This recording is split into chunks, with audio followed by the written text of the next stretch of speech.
DZRH 78 taon ng paglilingkod sa pagbabalita. DZRH, subok na sa balita. DZRH, haligi ng katotohanan. DZRH, makabagong bayanihan. Serbisyong tapat sa iyo. DZRH. Miyembro ng KBP, kapisanan ng mga broadcaster ng Pilipinas. MBC Network News, broadcasting nationwide, worldwide, and netwide. From MBC Manila Broadcasting Company in Pasay City, ito ang MBC Network News. Sa headlines ng MBC Network News. Mga lider ng Maute na corner na pero bakbakan inaasahang iinit pa. Pondo ng mga terorista galing sa ISIS at drug money ayon kay Pangulong Digong. Isang miyembro ng gabinete pinaiimbestigahan sa koneksyon sa Maute. Sa trending news, mga nakatigil na motorsiklo inararo ng truck. Sa Alamba News, ano-ano nga ba ang mga kontrobersyal na aberya sa NAIA? Sa Newscovery, kakaibang scooter na imbento. Balita mula sa US President Donald Trump namigay ng personal number sa mga world leader. Sa Game Now, star hotshots nag-come from behind para talunin ang Alaska Aces. Showbiz, nanay ni Arjo Atayde na si Sylvia Sanchez. Inakalang bading ang kanyang anak. Jim Paredes, binira ng direktor na si Manny Castañeda.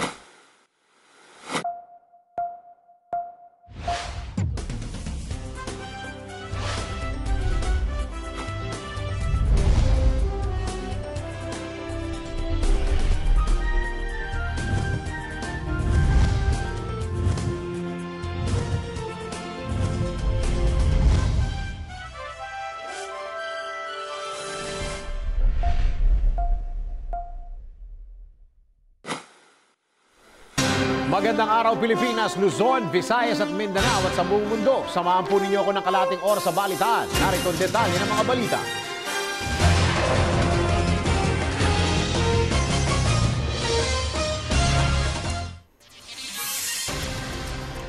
Kahapon po, nagsagawa ang DZRH News Television ng live poll sa tanong na pagkatapos paalalahanan ng otoridad ang mga Pilipino na maging mapagmasid dahil sa terorismo. Para sa iyo, dapat na bang ipatupad ang martial law sa buong bansa o buong Pilipinas? Sa loob lamang ng isang araw, mabilis na inulan ng mga boto ang live polls kung saan nakakuha ng mahigit 16,000 votes ang yes o pabor na ipatupad ang martial law sa buong bansa, habang 600 lamang ang bumoto ng no o mga hindi pabor sa nationwide martial law.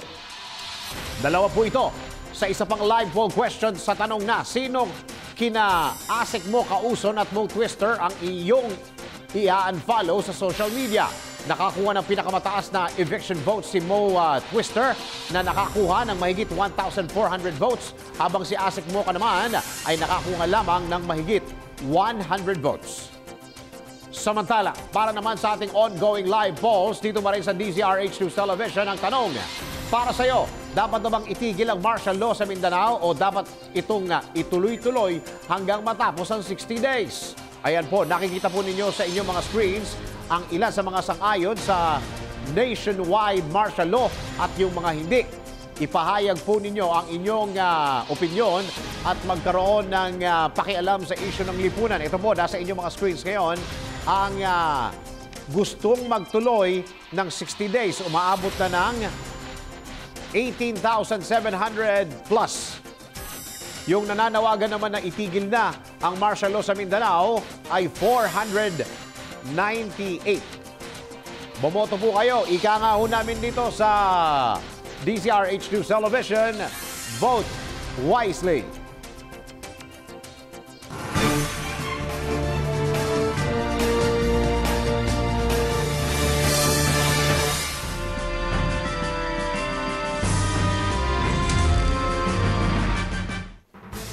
Mga leader ng Maute na corner.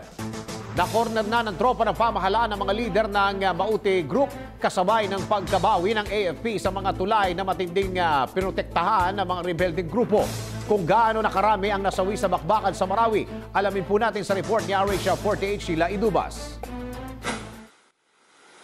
Tuloy ang bakbakan sa ikasyam na araw ng Marawi Siege at maghapong umulan ng airstrike sa lugar na pinagkukutaan ng Maute Group. Nagbabala ang AFP na mas titindi pa ang sagupaan dahil 3 leader ng Maute ang nasa Marawi na inaasahang lalaban ng husto hanggang sa huli. Ayon kay Brigadier General Restituto Padilla, spokesman ng AFP, nasukol na nila ang isang lugar ng mga leader ng terorista na mahigpit na prinoprotektahan ng mga tauhan. Kinumpirma ni Padilla na aabot sa 129 ang dami ng namatay sa Marawi Siege. 89 ang miyembro ng Maute Group, 20 ang sundalo at pulis at 19 ang sibilyan. Sinabi ni Padilla na 10% na lang ng mga lugar sa Marawi ang kontrolado ng natitirang mga terorista. Humina na rin umano ang depensa ng Maute dahil naka-advance position na ang government forces at naghihintay na lang ng go signal para sa full-scale assault kasunod ng pagbaksak sa kamay ng AFP ng Mapandi Bridge na pinilit na depensahan ng Maute pero nabigo kahapon. Para sa MBC Network News RH48, Sheila Edubas naglilingkod sa pagbabalik.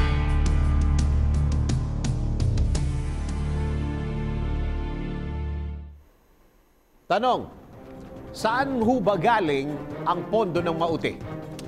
Galing umano sa ISIS at drug money ang pondo ng mga terorista ayon kay Pangulong Rodrigo Duterte. Kung ano ang prueba o batayan ng Pangulo sa kanyang mga pahayag, alamin natin yan sa report ni RH09, Sunny Casulia. Ibinulgar ni Pangulong Duterte na ang naarestong opisyal ng PNP na si Superintendent Maria Cristina Nobleza ay tumanggap ng pondo sa Islamic State o ISIS at katas ng drug money para sa Maute Group. Sa kanyang talumpati sa anibersaryo ng Philippine Navy, sinabi ng Pangulo na naniniwala siya nakakuha ang mga terorista tulad ng Maute Group ng pondo sa ISIS para maghasik ng terorismo sa Mindanao. Ayon kay Duterte, napabayaan ng gusto ang problema sa droga kaya nagamit ito ng mga terorista para pondohan ang terrorism activity sa Mindanao. Tinukoy ng Pangulo si Nobleza na nagkamal ng malaking pera mula sa drug money. Si Nobleza ang opisyal ng PNP Regional Crime Lab sa Davao na inaresto ng tangkaing i-rescue ang mga miyembro ng Abu Sayyaf na nasukol ng militar sa Bohol noong Abril. One of those who were this recipient of a huge amount was a member of the Philippine National Police, yung si Nobleza. She was not only in cahoots, but she was an active player in the terrorism business. She's the one that was apprehended in Bohol when she tried to extricate the remaining Abu Sayyaf who were on the run at that time. Para sa MBC Network News, RH9, Sunny Casulia, naglilingkod sa pagbabalita.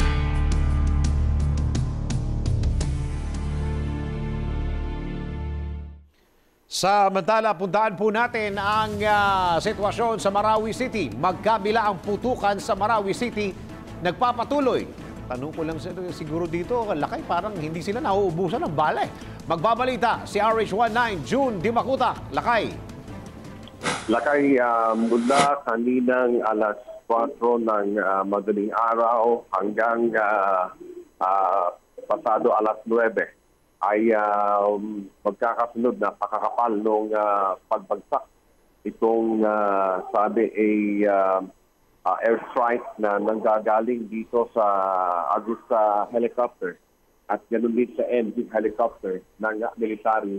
At ang kanilang target ay itong mga tulay na nasa area ng Bangulo, Barangay Tulali, Kapay at itong Tagulawan. Nasa northern part ng Lakay at ito yung sa ngayon ay talagang heavy bombardment to na airstrike mula pa kanina umaga. Dapat samantalang natigil sa mga oras na ito. At ang masaklap dito na kay Dennis, kahapon, sa tuloy-tuloy na mga airstrike ay naging biktima itong ilan din sa mga kasundaluhan na sa kanila lumagapak itong bala na nanggagaling dito sa mga choppers na nagsasagawa ng bombardment dito sa posisyon nitong mga Maute group. 11 soldiers ang totally na namatay at 7 ang sugatan na kung saan ay tinamaan itong friendly fire mula sa mga choppers na nagsasagawa ng bombardment. At ang aming pinagtataka rito ngayon, bakit na sa kabila nitong nangyaring insidente kahapon, bakit nagpatuloy pa rin itong airstrike ngayong umagang ito? At doon pa rin sa posisyon na kung saan meron ding mga tropa ng pamahalaan na nagsasagawa ng kanilang house-to-house na search operation. Ano?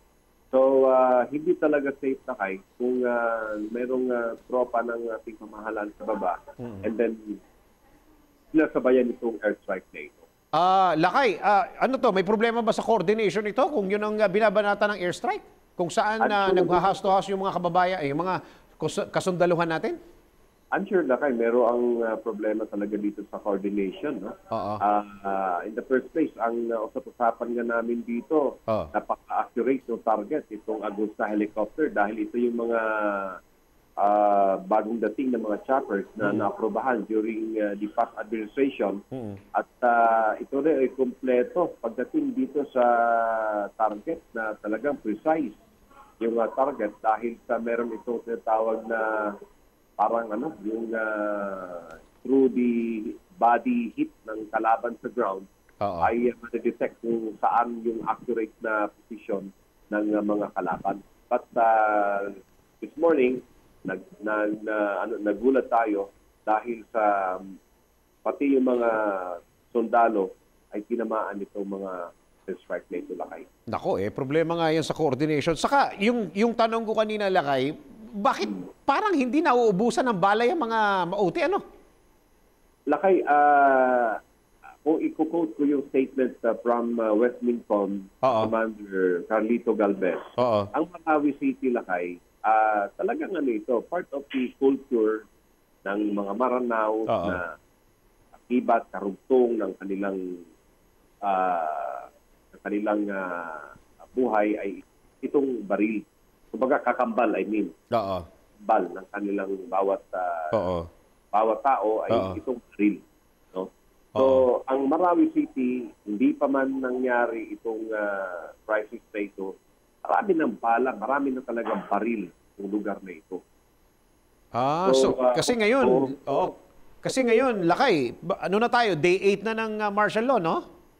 Day 8 ng martial law, tuloy-tuloy yung banatan, tuloy-tuloy yung barilan, tuloy-tuloy yung putukan. Nagtataka lang ako, baka naman may nagsusupply na talaga dyan.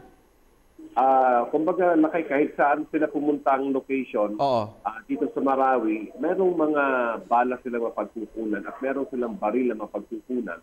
Hindi lamang natin alam kung dati na bang ipinesto ito o mayroong mga may mga sumusuporta lang din ng mga sympathizers. Andito sa different areas ng city. Okay, ang ibig mo sabihin, parang matagal nilang pinagplanuhan ito, hindi lang naman siguro ito isang linggo o isang buwan, matagal nilang pinagplanuhan, parang tinanim na nila yung mga bala para kukunin na lang kung kinakailangan, ganun, ano? Maaring ganun na, Lakay Dennis, no? But yung nag-surface dito na istorya. Parang nagkataon lamang na parang nagkataon dahil sa issue kay Islilon Hapilon na narito na nakita siya rito ng intelligence unit ng AFP. Nagkaroon ng operation against him.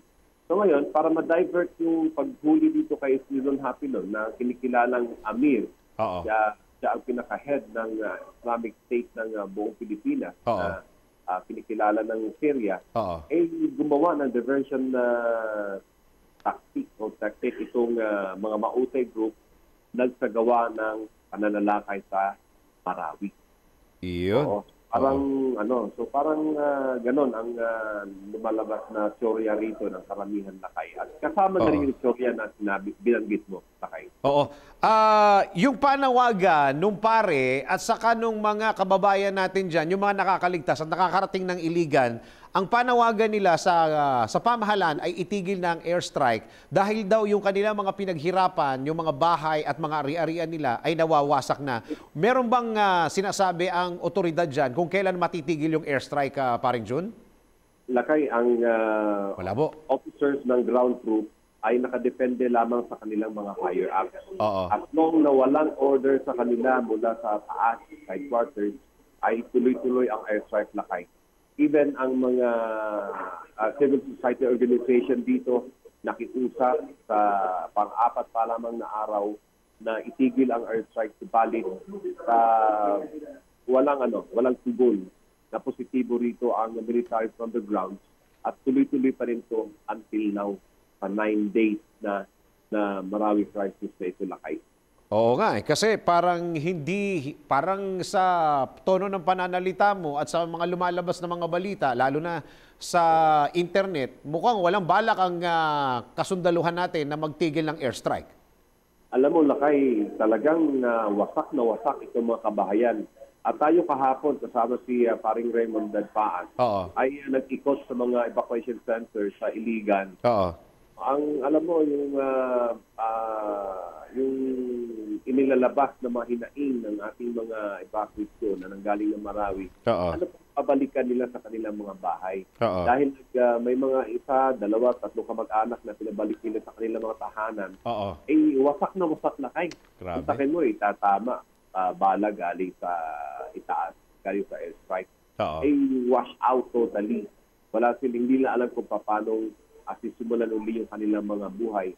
Dahil pati yung mga ari-arian ay talagang wasak na wasak. But although, merong assurance naman, Lakay, ang Malacanang na maglalaan ng pondo para sa mga nasiraan ng ari-arian at pamamahay. Yun, magpapatala lamang sila sa mga local DSWD. So may programa na pala ang pamahalaan para dyan sa problema na yan. Oo. Okay, puntahan ko lang itong isang tanong ko. Hanggang ngayon, bakit may communication pa rin sa Marawi, Lakay? Communication, paggabi, Lakay, walang communication. Yun yung 7 to 7. Yung cellphone. Yung net. Nawawala ito kasi tinanong natin sa military, ano na ito kasama sa kanilang precautionary measures habang nasagawa yung operation sa gabi. Para iwas IED, yung mga detonated,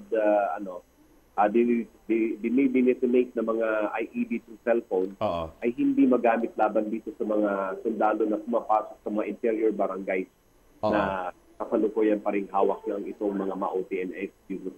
Hindi ba pwedeng totally i-block na yung communication na Lakay? Kung mangyari ito, Lakay, hindi tayo makakontakan. Oo nga. Hindi. Sa bagay, totoo yan sinasabi mo. Apektado kami lahat. Ito na nakatoka ngayon. Wala tayong ibang means of communication kundi through cellphone. Kung ito ay talagang gagawin ng ating military. So wala namang topic na napag-uusapan na totally i-block na yung mga cellphone signal diyan, particular sa Marawi, Lakay. Yung day 3, 4 and 5, Lakay, merong sa gabi lamang nila pinuputol ang signal. Nawawala ng signal talaga, smart and blue. Okay. Pero pag umaga, balik naman yung okay. Jun, pasensya ka na, medyo ididire-diretso ko na yung tanong sa'yo, ha? Kunin natin yung ibang oras. Okay, yung mga kababayan natin na matitigas ang ulo, na hindi pa rin umaalis at naniniwala sila na matatapos agad yung gera, ano ang programa ng gobyerno o anong ginagawa ng mga sundalo sa mga taong matitigas ang ulo na ayaw umalis sa mga bahay? Nakakakita pa rin ako, Lakay, Yes, Lakay. Alam mo, ang napaka-epektibo na isinagawang rescue, madrama, madugo, napakadelikado. Isinagawa ng rescue team ay itong White Helmet Group Okay. Sila ay binuo ng provincial government na upang sila yung pumasok dun sa mga loob dahil kilala sila nitong mga MAUTI and ASG group. Oo. Oo. Although kilala nga sila Lakay, but sila man din daw ay pinapatulan. No? Sila daw ay binabaril din. Naku po. Oo. So, ang nangyari, nasa exterior lamang sila, hindi lang mapasok-pasok yung interior sa day 3, 4, and 5 na yan. Oo. But kahapon, alam mo, kahapon talagang ang daming mga na-drop talaga sa loob.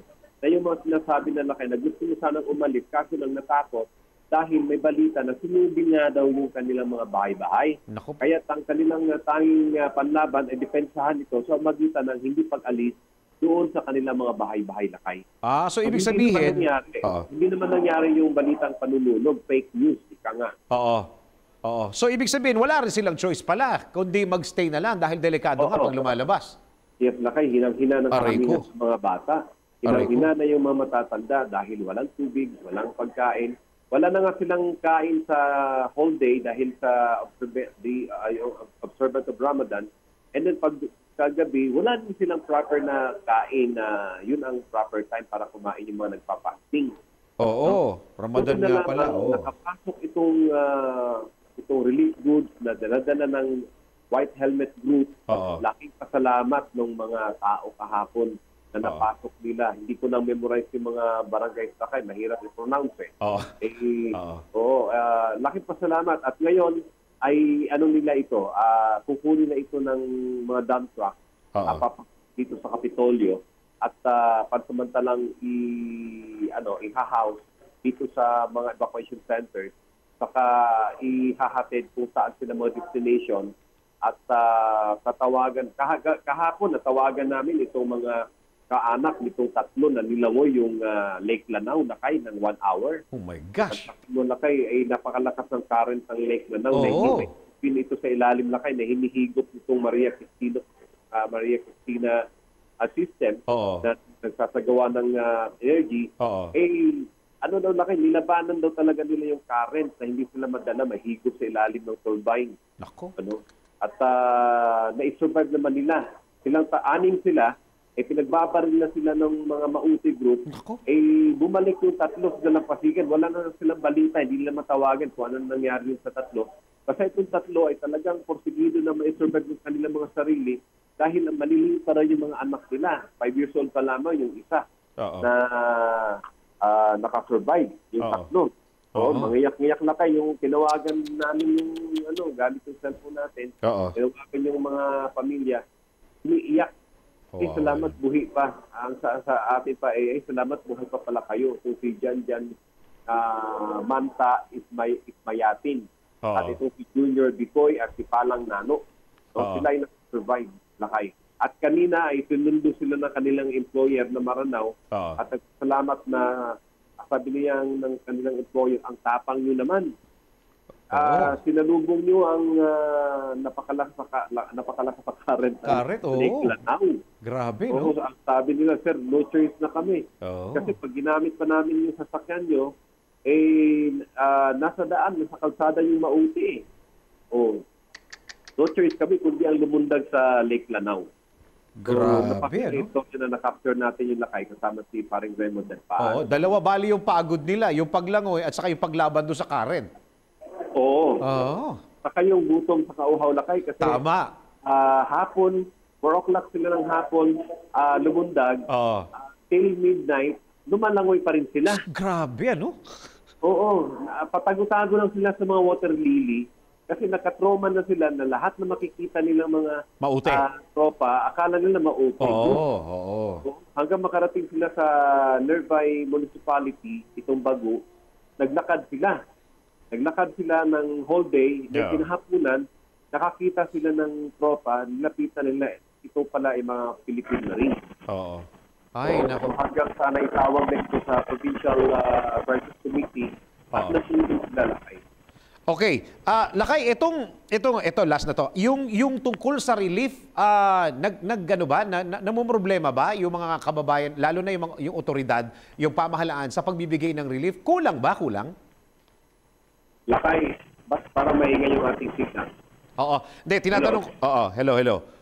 Tinatanong ko yung tungkol doon sa relief, Lakay. Kulang ba yung relief? Kasi marami sa mga kababayan natin na apektado ng gera na yan na kulang daw yung relief. Ang tanong siguro, nakakapasok ba yung relief? Lakay, as far as I know, sa akin nakikita rito, sobra-sobra ang relief. Walang shortage. No? Lahat ng mga kahapon, yung mga i-rescue kahapon sa isang barangay, hinatiran nyo na doon ng relief goods eh. So sobra-sobra naman. Oo. Wala naman.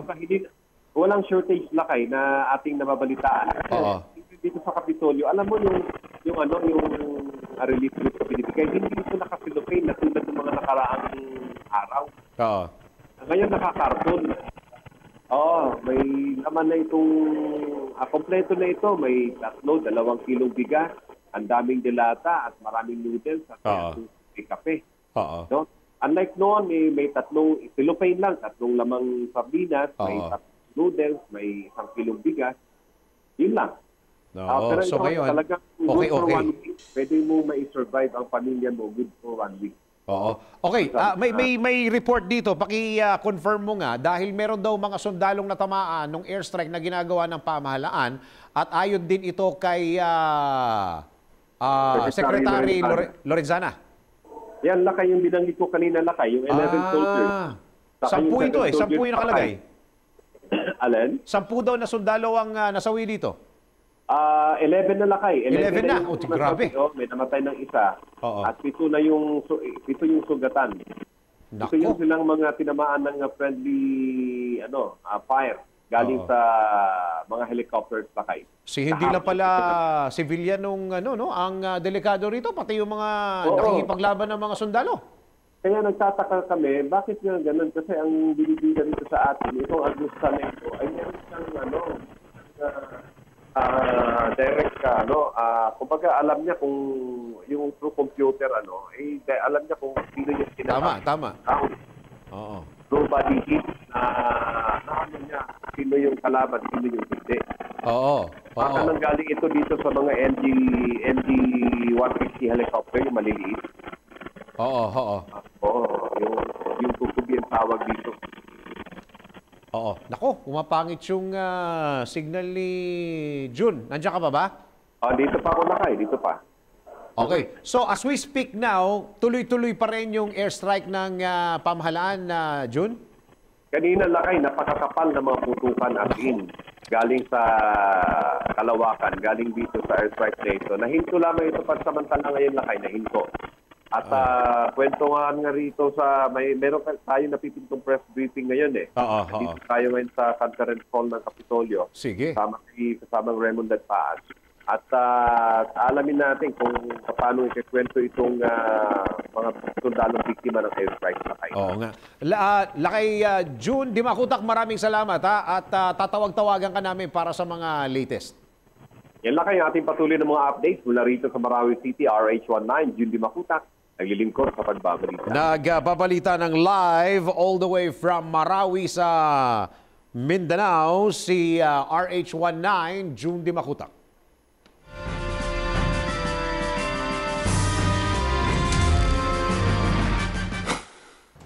Meron daw na mga miyembro ng gabinete ang konektado daw sa Maute. Nako. Isang miyembro umano ng gabinete ni Pangulong Rodrigo Duterte ang konektado sa Maute Group. Kung sino ito at kung bakit siya naiugnay sa teroristang grupo, alamin natin sa report ni RH48 Sheila Idubas. Pinaiimbestigahan ni Kabayan Party List Representative Harry Roque si Health Secretary Pauline Obial sa posibleng koneksyon sa teroristang Maute Group. Ibinulgar ni Roque na si Obial ang dahilan kaya nakapag-operate sa bansa ang Winston Q8 na pag-aari umano ng Kuwaiti na si Hussein Al-Dafiri at Rahaf Zina na hinihinalang nagbibigay ng pondo sa Maute. Si Zina ayon kay Roque ay asawa umano ng mataas na leader ng ISIS o Islamic State of of Iraq and Syria na nagpapatakbo at namamahala ng clinic na Winston Q8. Binanggit ni Roque na tinanggihan ni dating DOH Secretary Janet Garin na makapag-operate ang Winston Q8 pero pinayagan ito ni Obial nang mapwesto sa Duterte administration. Iginiit ni Roque na imbestigahan ng National Security Cluster ng gabinete si Obial sa link ng Winston Q8 sa ISIS at sa Maute Group. Para sa MBC Network News RH48, Sheila Edubas naglilingkod sa pagbabalita.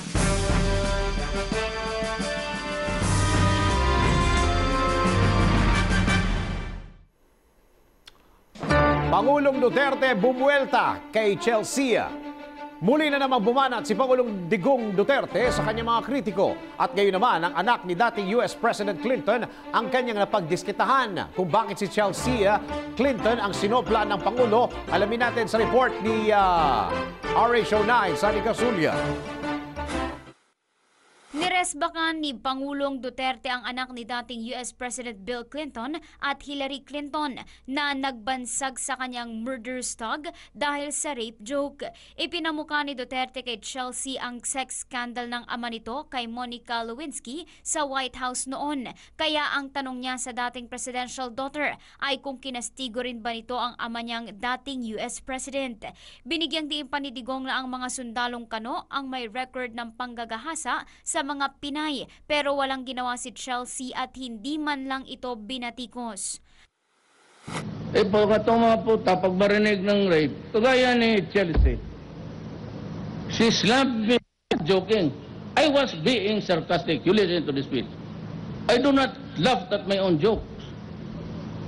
Then sabihin ko sa kanya, when your father, the President of the United States, was screwing Lewinsky and the girls there in the White House, how did you feel? Did you slam your father? Para sa MBC Network News RH48, Sheila Edubas naglilingkod sa pagbabalik.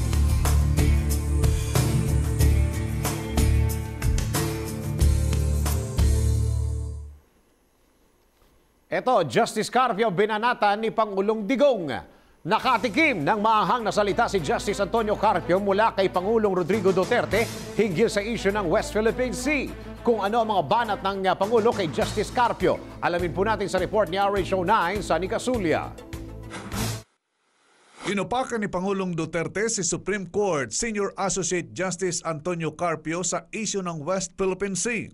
Ayon sa Pangulo, walang ginawa si Carpio kundi sumausaw at dumaldal ang dumaldal kahit wala naman itong ginagawa sa usapin noong panahon ni dating Pangulong Ninoy Aquino.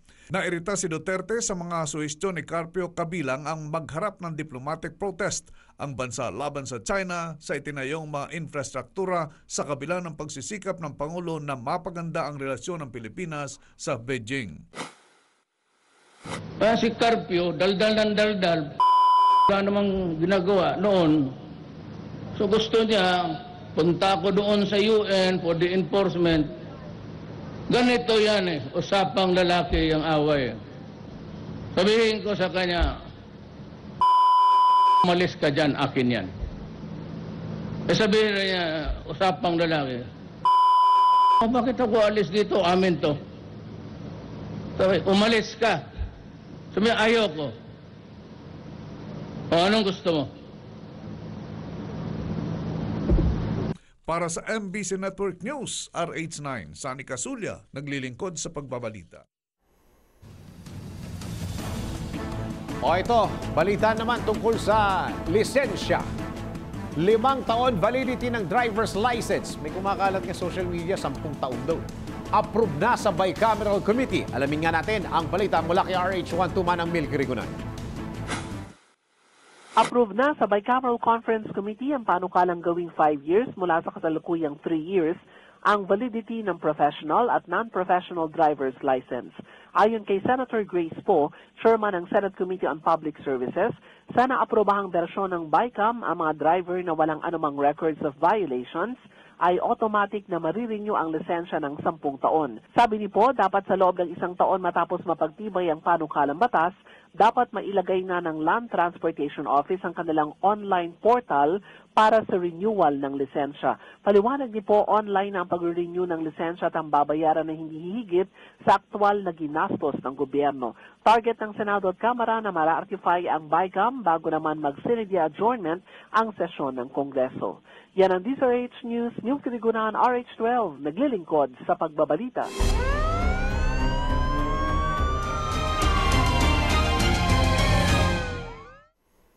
Ito, isang truck na nasunog sa kahabaan po ng C5. Babala sa mga motorista dyan, i-check po ninyo muna ang inyong mga sasakyan bago po kayo bumiyahe ha, para hindi magaya sa truck na ito na bigla na lang nagliyab sa kahabaan ng C5 Road. Kung may nasaktan ba sa insidente, alamin natin sa report ni RH09, Sunny Casulia. Nagliyab ang isang 10-wheeler truck sa southbound lane ng C5 Road sa area ng Pasig City kaninang umaga. Ayon sa truck driver na nagpakilalang si Mario, napansin na lang niyang umuusok ang harapan ng sasakyan kaya agad niya itong itinabi. Walang laman o karga ang truck at ligtas naman ang driver at pahinante sa nangyaring pagliyab ng sasakyan pero nagdulot ito ng mabigat na trapiko sa southbound lane ng C5 Road. Para sa MBC Network News, RH9, Sunny Casulia, naglilingkod sa pagbabalita.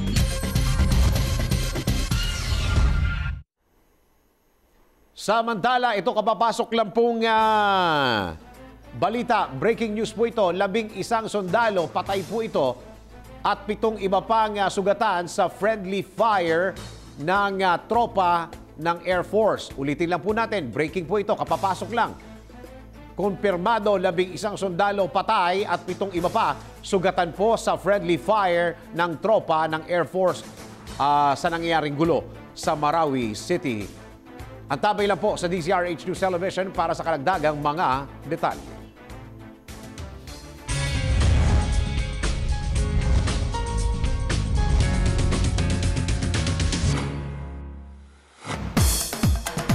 Showbiz na muna tayo. Maling akala.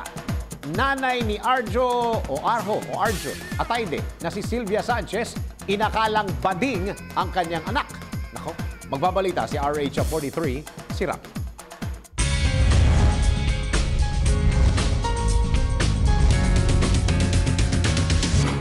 Hindi akalain na aktres na si Sylvia Sanchez na magiging tunay na lalaki ang kanyang anak na si Arjo Atayde na gumanap na wakin sa teleseryeng Ang Probinsyano. Ito ayon kay Sylvia ay dahil napapaligiran sila ng mga babae at mga bading na barkada niya, lalo na at karamihan ng kanyang mga barkada ay puro bading. Dahil dito kung kaya't sa halip na baril-barilan umano ang laruin ni Arjo noong maliit pa ito, ay nakikita niya na puro dolls o manika ang pinaglalaroan nito, kung kaya tinatanong din siya ng kanyang mga kaibigan kung bading ba si Arjo. Ang iba pang detalye tungkol sa balitang yan mamayang alas 12 ng tanghali sa aking STL, Showbiz Chismis Live. At yan aking balita, ako naman si RH43 Rocky, ang inyong kaliga sa mundo ng showbiz.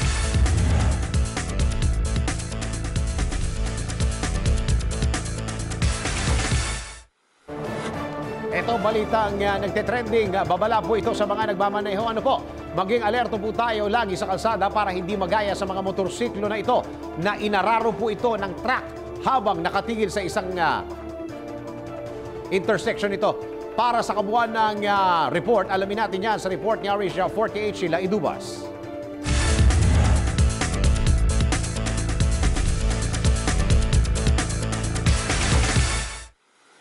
Trending ngayon sa social media ang video ng mga nakatigil na motorsiklo na walang habas na inararo ng truck sa isang intersection.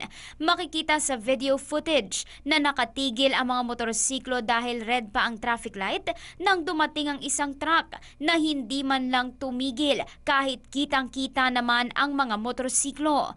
Pagdating ng truck malapit sa intersection, saka naman ang pagpalit ng kulay ng traffic light sa green na maaring dahilan umano kung bakit bakit hindi agad tumigil ang driver ng truck.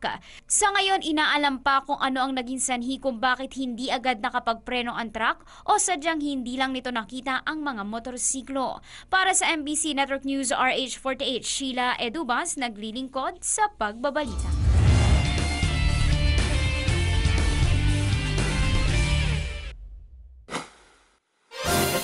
Ito po another inspiring story.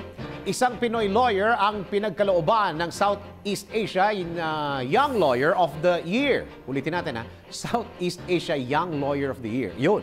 Kung paano niya nakuha ang parangal at kung anong kakaibang dedikasyon ang ipinamalas nito. Alamin natin sa report ni RH09, Sunny Casulia. Isang karangalan ang ibinigay ng Pinoy lawyer na si Barney Almasar sa Pilipinas matapos na mapili ito upang pagkalooban ng Southeast Asia Young Lawyer of the Year Awards na ginanap sa 13th ASEAN Legal Business Law Awards. Si Almasar na siyang direktor ng Gulf Law Consultancy ay nagbibigay ng legal assistance sa mga Pinoy sa United Arab Emirates ay tinalo ang 450 na iba pang nominee sa nasabing parangal. Sa kanyang Facebook post, sinabi ng University of the Philippines at LaSalle Green Hills graduate kung gaano ka-espesyal ang nasabing awards para sa mga susunod na mga lawyer na nagtatrabaho sa mga lansangan at sa bahay kaysa sa loob ng korte o kaya sa corporate boardroom. Sinabi pa nito na sa loob ng 4 na taon ay binuhos niya ang kanyang panahon sa pagdadala ng mga foreign investment sa Pilipinas. Ipinopromote ang Pinoy brand sa Middle East at nag-create ng maraming trabaho para sa mga Pilipino dahil galing umano siya sa bansa kung saan ang human labor ay kinukonsidera bilang isang commodity. Idinagdag pa ni Almasar na sana ay maging challenge ang nasabing award para sa mga future lawyers na gawing bukasyon ang pag-aabogado at hindi lamang basta isang career. At yan ang ating good news para sa MBC Network News. RH9, Sunny Casulia, naglilingkod sa pagbabalita.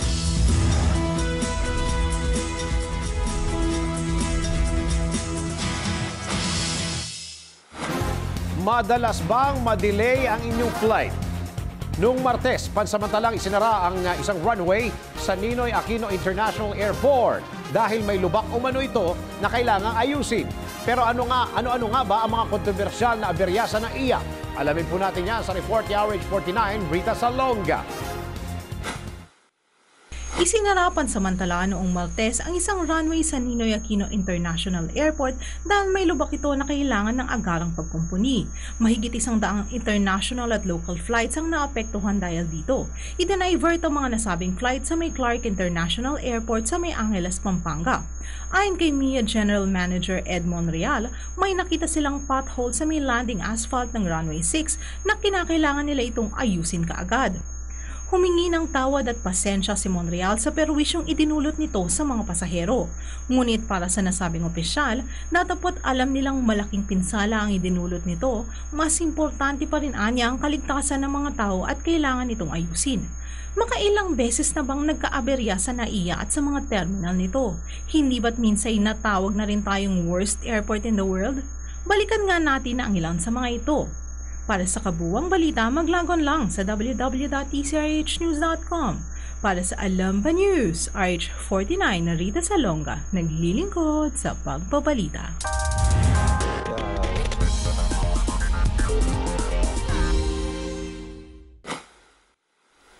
Good news po ito para sa mga mahilig sa scooter. Ay, maganda rin. May bagong imbentong electric scooter na mas maganda pa umano kaysa sa nausong hoverboard. Kung ano ito, magkano ito? Alamin po natin sa report ni RH48, Sheila Edubas. Move over hoverboard, Kiwano is the new name of the game. Ang Kiwano KO1 ay isang monowheel electric scooter na tumatakbo ng 30 kilometers per hour at aabot ng 1 oras ang charging time.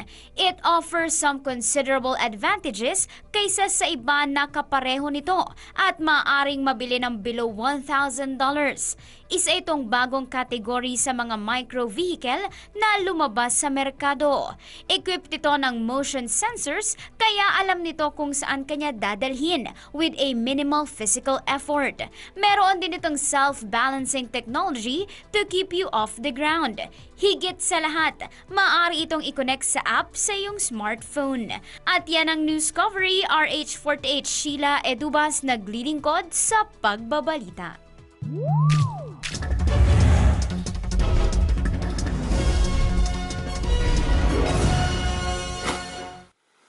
Lumilikha ngayon ang pangamba sa seguridad ni US President Donald Trump ang ginawa nitong pamimigay ng kanyang personal cellphone number sa mga world leader upang direkta na lang daw siyang tawagan, bagay na paglabag sa diplomatic protocol.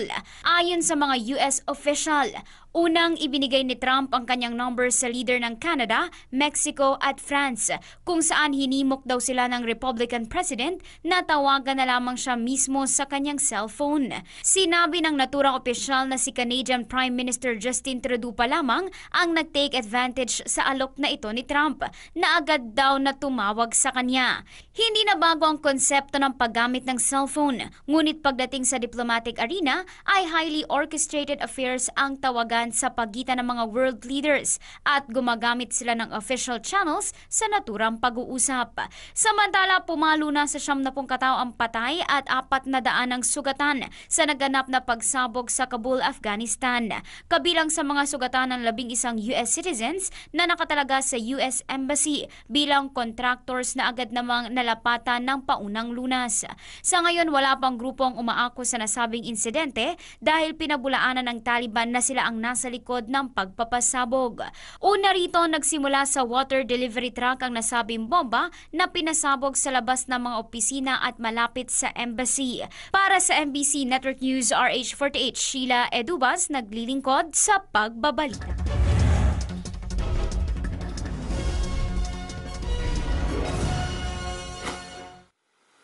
Sa kabila ng hindi magandang first quarter ng Star Hotshots, nagawa pa rin nilang makabawi, makahabol at makuha ang panalo laban sa Alaska Aces. Inumpisahan nila ang laro na hirap makakuha ng puntos ang Star Hotshots. Kaagad nakakuha ng malaking lamang ang Alaska at tinapos ang first quarter na may 26-14 na kalamangan. Hanggang sa halftime, bit-bit pa rin ang Alaska ang 47-34 na lamang na dinagdagan pa nila lalo sa third quarter. Pero sa huling quarter ng laro, biglang uminit ang Star Hotshots at dito nang nagpakitang gilas ang backcourt ng Star Hotshots na sina Paul Lee at Gio Halalon at nakuha ang lamang sa fourth quarter sa pamamagitan ng 33 points. Samantala, naubusan naman ng bala ang Alaska at 16 points lang ang nagawa nila sa fourth quarter. Buti na lang at dalawang free throw mula sa kanilang import na si Corey Jefferson ang nagtay ng laro para mapunta sa overtime. Pero sa overtime naman, ipinagpatuloy ng Star Hotshots ang kanilang mainit na fourth quarter at tinapos ang laro sa score na 102-98. At yan ang ating balitang pampalakasan para sa Game Now. Ako si Toby Pavon.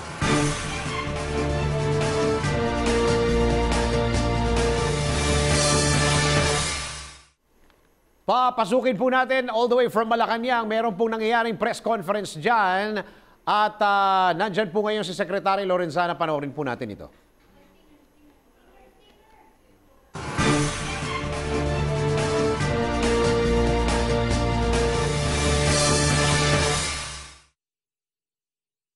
Because we were also operating in some areas like in Eastern Mindanao, in Basilan Sulu, and other areas that are also flaring up. Also, nagkaroon din tayo ng incident sa Inabanga, sa Bohol, and we put more troops there. So, ano lang tayo, we transfer troops from one to another, like so that we can address the problems. So that's what happened.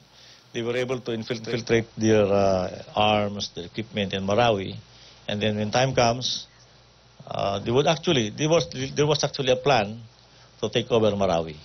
Nakita na natin yung we were able to capture a video when the Maute brothers were actually, and Hapilon Isnilon, were trying, there was a map there in front of them. There were the diagrams, what to do, ano gagawin nila, what Yeah, it's a big plan to take over Marawi City. Follow-up, sir. Sir, ano pong info yung nag-gather ng DND tungkol po dun sa mga front NGOs ng ISIS or Maute Group or Abu Sayyaf na nagdagsa po ng pondo para po sa pag-atake sa Marawi City? Well, for one, there's this agency that was run by a foreigner, to a couple, I think a Moroccan and a Syrian. They were running a recruitment agency here. But the proceeds, they're also channeling to the Maotes, the ISIS, at Abu Sayyaf. Now, we have evidence to prove that the lady, the Syrian woman, was actually in contact with Superintendent Nobleza. And mayroon silang mga remittances ng pera between the Syrian lady to Nobleza. And that's the reason why Nobleza tried and won. Abu Sayyaf went to Bohol to try to extricate the Abu Sayyaf that were being hunted by the military. Darrell? Hi, sir. Good morning. Sir, can we still give the public an assurance that the military will be able to capture Isnilon Hapilon after this crisis ends? It's very hard to give an assurance because he's only one person, and although we know his face, he can always blend there, and he has a lot of supporters also, and they can keep him there.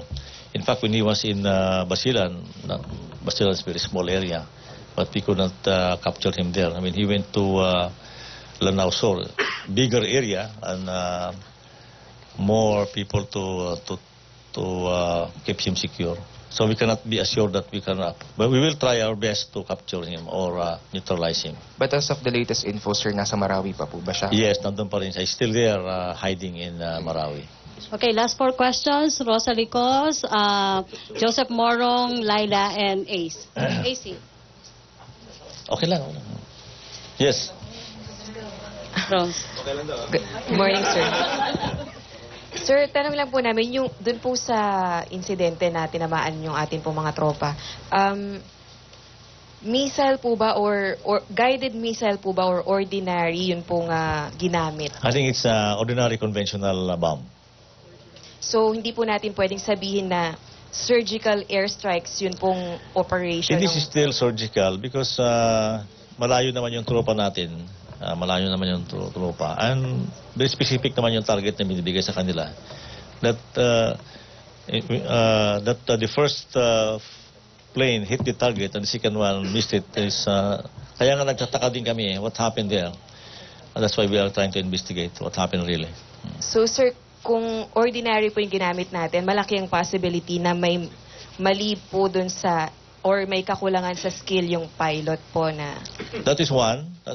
Another one is he may have been gotten the wrong information about the target. So, ganun yan. Maraming factors yan. That's why we are going to investigate and come up with a report.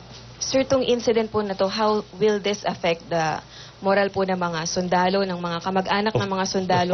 Of course. It will be very sad, very painful to the soldiers. Yung mga kasamahan din nila na bakit binubomba tayo ng kasamahan natin. But we will just have to explain to them that accidents happen. And also to the family, we will try to assuage the sorrows of the families of those who were killed. Sir, sa bilang po ng mga na-recover po nating firearms, may good lead po ba tayo matutukoy kung sino ang manufacturer, supplier, dahil napaka yung capability po ng mga terorista na to ay masasabi natin hindi ganun kaliit. Yeah, we can trace, matitrace naman natin. Yung mga serial number, makikita natin kung saan galing yan. Yung manufacturer, madali lang yan eh. Mga either Remington or whatever na mga companies.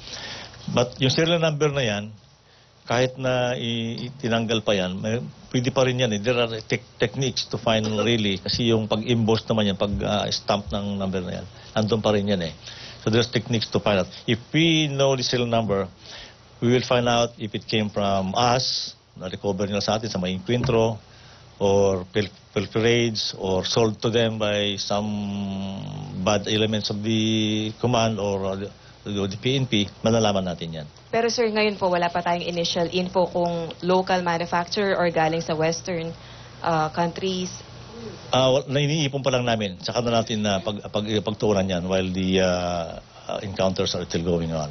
Sir, the President mentioned drug money ang nagsusupply po dito sa mga terorista. Meron na po ba tayong particular narco politician na pwedeng sabihin na involved dito po sa mga pag-fund po na ito sa mga... Yeah, in fact, some of the Maoti members of the family, mga mayor din, di ba? One of them are mayor yan, mayor.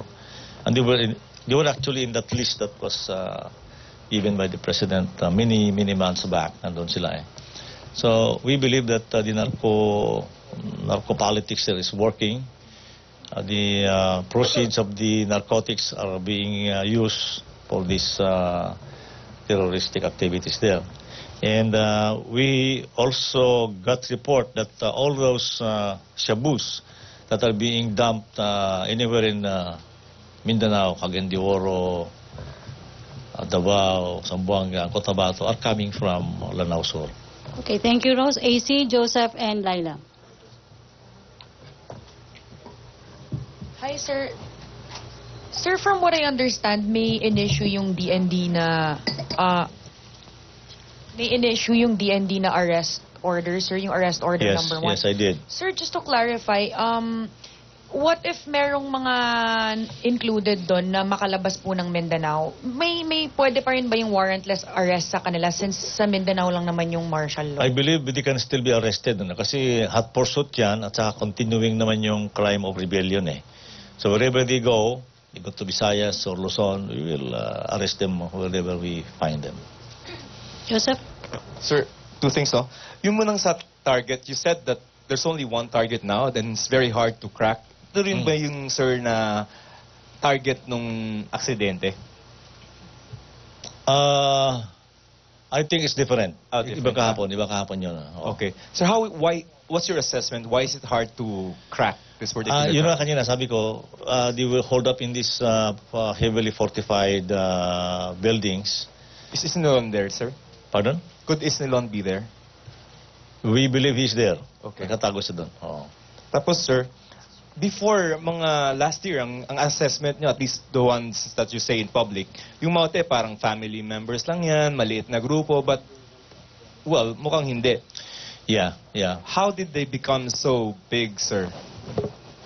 Well, the one reason is that they have a lot of money to distribute around. In fact, we now know that there are also Maoti supporters that are coming from Maguindanao. If you remember the Davao bombing, kagagawa ng mga taga Maguindanao yan, but they will also have connection with the Maotis. So that's the connection really. They have a lot of money to spread around, and they are buying royalties. Are they receiving foreign help, sir? Yes, Isnilon particularly, we heard from our intelligence that she has received several $1 million worth of funds from the Middle East.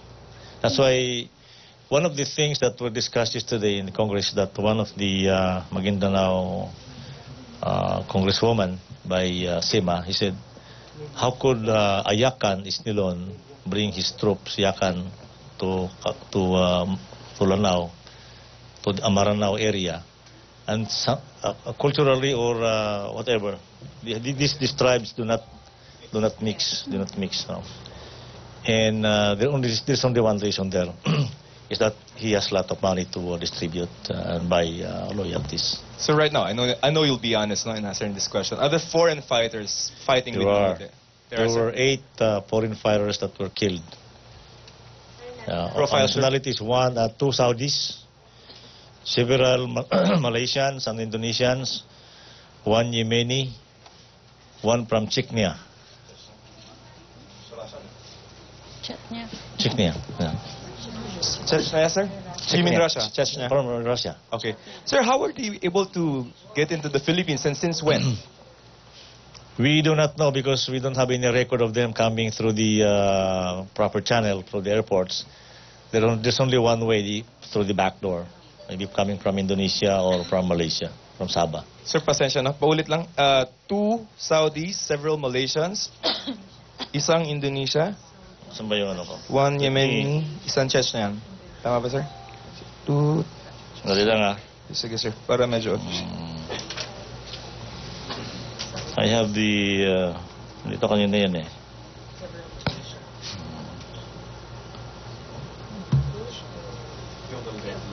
So sir, kung killed to, there are many more alive fighting with Nobel? Actually, ang na-identify lang is 25 locals plus 8. So 35 lang yung 25 plus 8 was 33. 25 locals na yung mga namatay. But the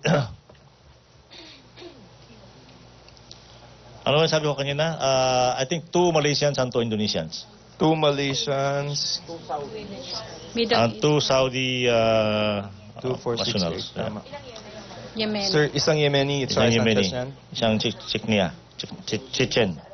Isang Chechen. Yeah. Sir, are they ISIS members? I believe so. They are ISIS members, yeah. Because the report that we got from the civilians from Marawi is that they saw a lot of foreign-looking fighters. You know, when the Marawi, people from Marawi say foreign fighters, because if you are, if a Malaysian and Indonesian who look exactly like us, they will go there. Wag lang sila magsalita, and makala mo Pilipino yan eh. But I believe so. Yeah.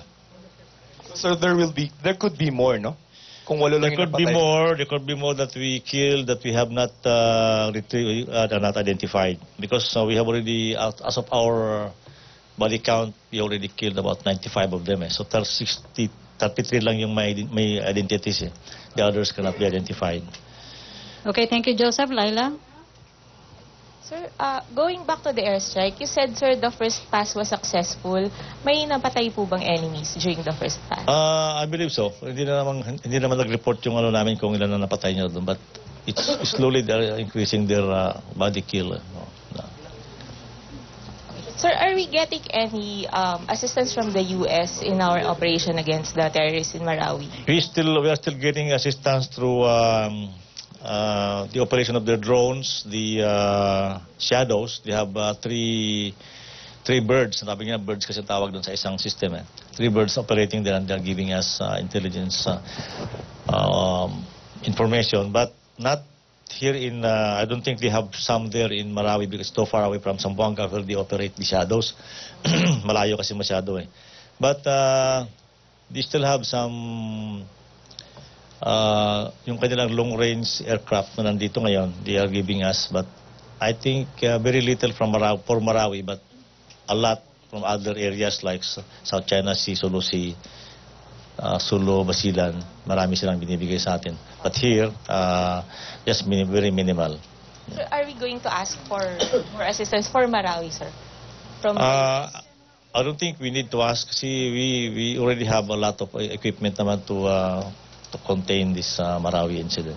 Sir, last na lang from me. You said some Maute members are leaving Marawi in small groups. Are there operations to go after them? Yes, we have. The information that we get is from text of the civilians na eh. They're already informing us.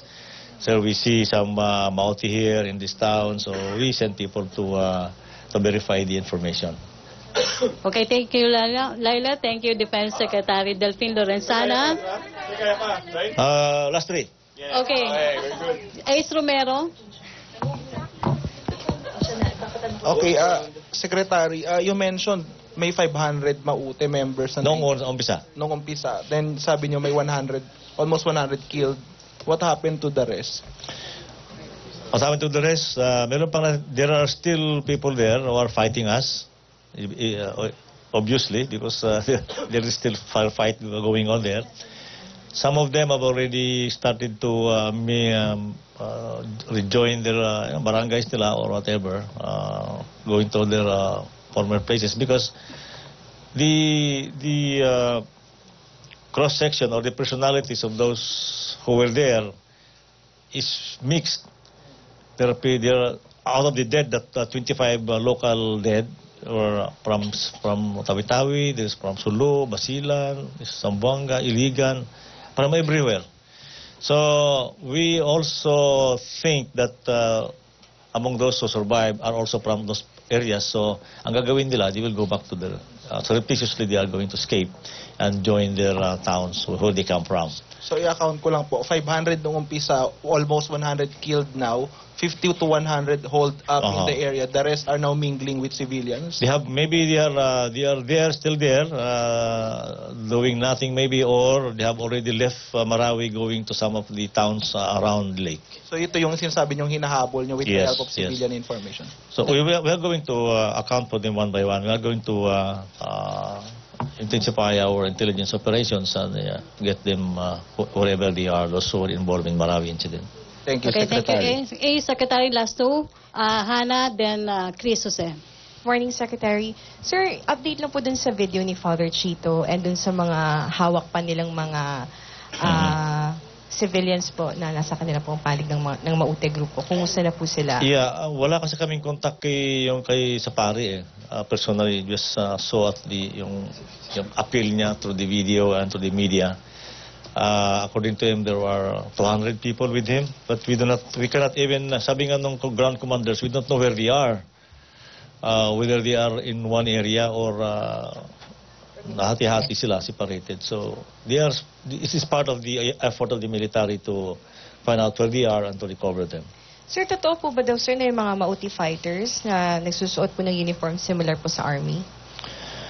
Possibly, because the uniform is, military uniform is available anywhere. Kung mayroong nanahi dyan they can buy that.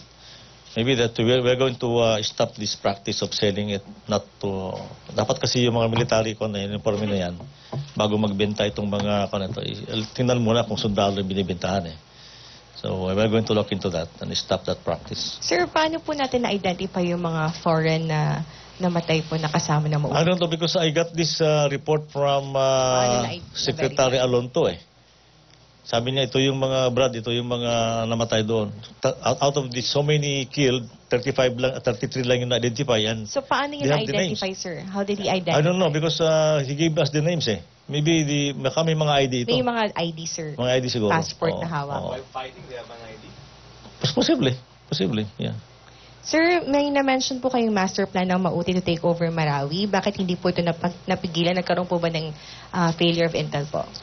Well, you could say that maybe we know that there was a plan. In fact, sinasabi nga nila, they are going to burn Marawi. But sometimes we in the military also rely on the local police and the local government bureaucracy to be vigilant. Kasi area nila ito, lugar nila ito. And what happened there was we are around Marawi, sa labas kami ng Marawi City. And the city of Marawi is under the control of the police and the local officials.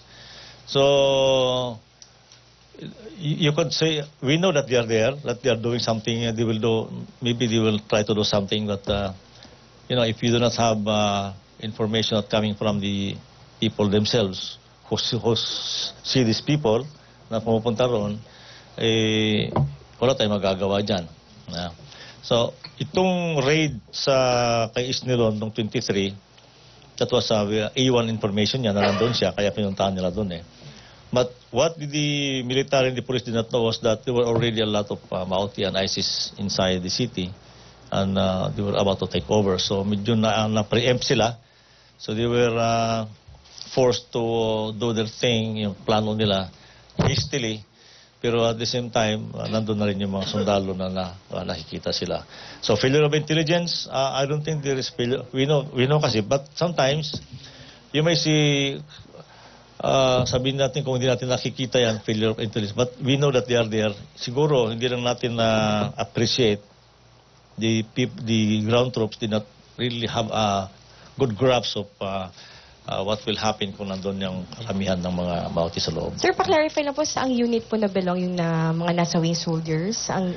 I think 55th IB. Any message din po sa mga widows po, sir? You will go into that pagka nagpunta. Kasi mayroon naman pupunta doon na kakausapin sila. Okay, thank you, Hannah. Sir, is it true, sir, na may intel report po kayo na tumulong po si Norman Suari para dun sa Maute Group na mag-occupy sa Marawi po? We do not have that information. Secretary, last question, Chris Jose. Sir, sinabi niyo na unfortunate incident yung nangyaring airstrike. May mananagot po ba o may dapat managot sa nangyari?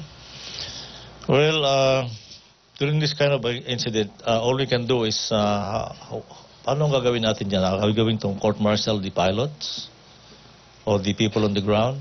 Or sometimes in the fog of war kasi a lot of things could happen. Yeah, what could happen and accidents happen like this. So let's see.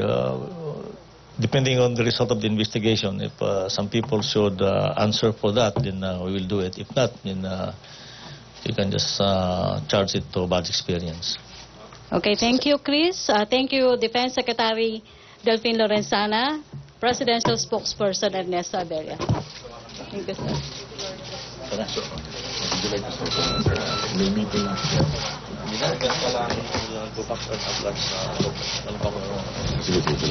Sige, take it away. Would you like to just talk with him? Okay, Secretary. Press con ended. You're good.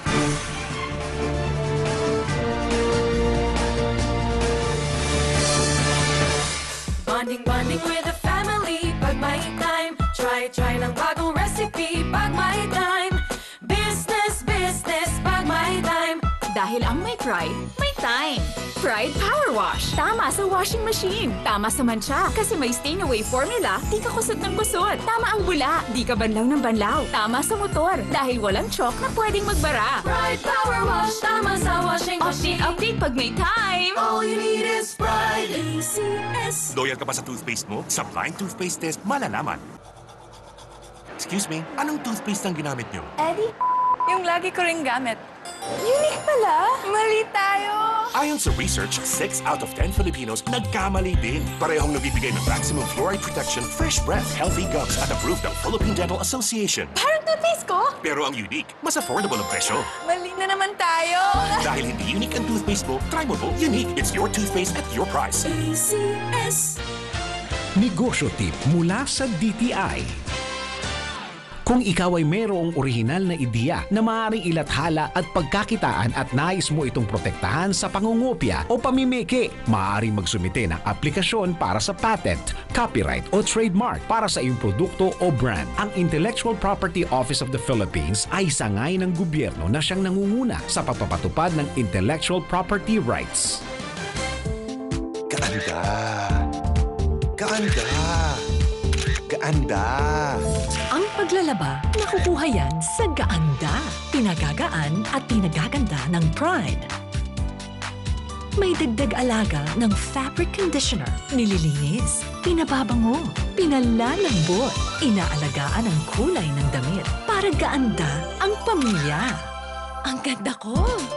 Pride with fabric conditioner. Di biro maging nurse, dapat marunong sa sakit at marunong ding mag-alaga. Yun bang may malasakit? Kaya pagdating sa bath soap, hanap ko, tulad ko, lalo't may pamilya ako. Kaya ang gamit ko, Shield Bath Soap. Galit ito sa sakit na dulot ng germs. May antibacterial na pareho ng sa leading brand. At may malasakit sa skin dahil may Shea Butter Moisturizer. May malasakit din sa budget dahil super affordable. Kaya naman approved ito ng Philippine Nurses Association. Shield. Galit sa sakit, may malasakit. ACS.